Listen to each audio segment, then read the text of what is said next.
got a little something I'm going to read here. So. All right. Okay. And I'll shout, please excuse me, but I'm going to read the statement from a prepared text so that I do not forget something. Please bear with me. This will not take very long. This will be my last term on the Farmington City Council. I will not be running for re-election to the City Council or for election to any other city office. I started this journey in the fall of 2008. At that time, Farmington was going through some difficult times, and I thought I could help bring some reason to a chaotic situation. Fortunately, enough voters agreed, and I was elected to the City Council. The Great Recession during those years put cities through some very tough times. No new homes were being built, and the foreclosure rates on existing homes were at historic highs. The city's staff was downsized, and the city's focused on services that were deemed essential. A no-frills approach was the theme of the day. The proudest accomplishment of my first term on the City Council was the hiring of our current city administrator, Mr. McKnight over here, the young man on my left here. His hiring brought stability and strong leadership to the city administrator position that had not been present for many years. The economy started improving, and I decided to run for a second term in 2012.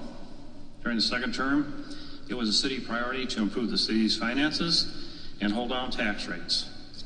During the boom years, the city invested heavily in many building projects. During the boom years, the city invested heavily in many building projects under the assumption that the building boom would continue without end.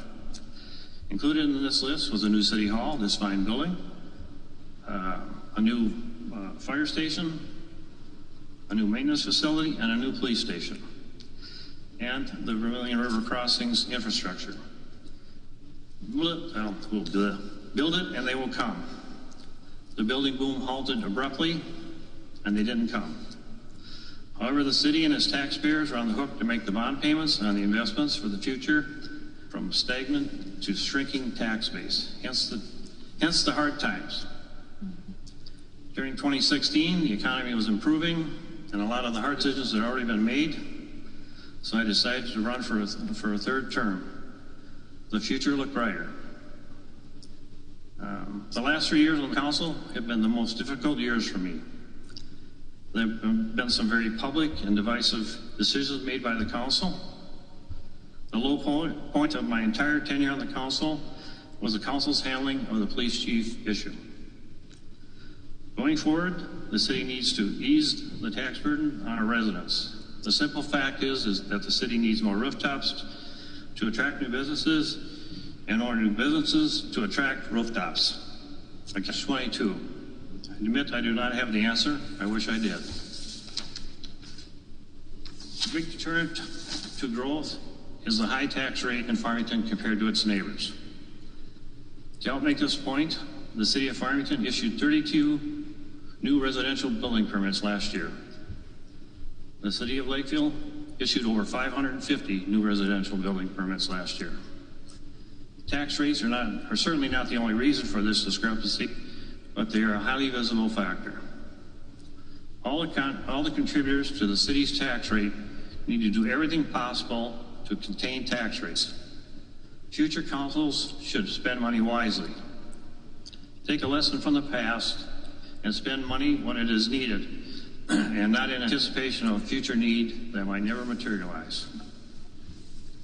In conclusion, I have tried to serve the residents of Farmington to the best of my ability. Every decision I have made has been made in what I consider the best interest of the city. My heartfelt thanks go out to all the Farmington residents that have allowed me to serve them and have supported me these past many years. Between the school board and the city council, I'm getting cottonmouth here. Between the school board and the city council, I will have been an elected official in this community for 19 continuous years when the dust settles. I must also thank my wife and family for supporting me on my quest to serve the Farmington area. My family has made many sacrifices to accommodate my service to the community, and I want to thank them for that. This decision will allow me to spend more time with my family, and especially the grandchildren. Grandchildren are the best. So. I will finish out my last few months with the same zeal and Farmington first attitude that has guided me in my entire public life. My goal is to get on a tractor on a very sunny day and ride it into the sunset. I don't own a horse, so that's not an option. I think it appropriate to share some words that are especially relevant in today's world. These words come not from some internet blog site or Facebook post, but from a text that is many centuries old. And the words are, everyone should be quick to listen, slow to speak, and slow to become angry. Farmington is a great city. America is a great country. God bless Farmington, and God bless America. Thank you.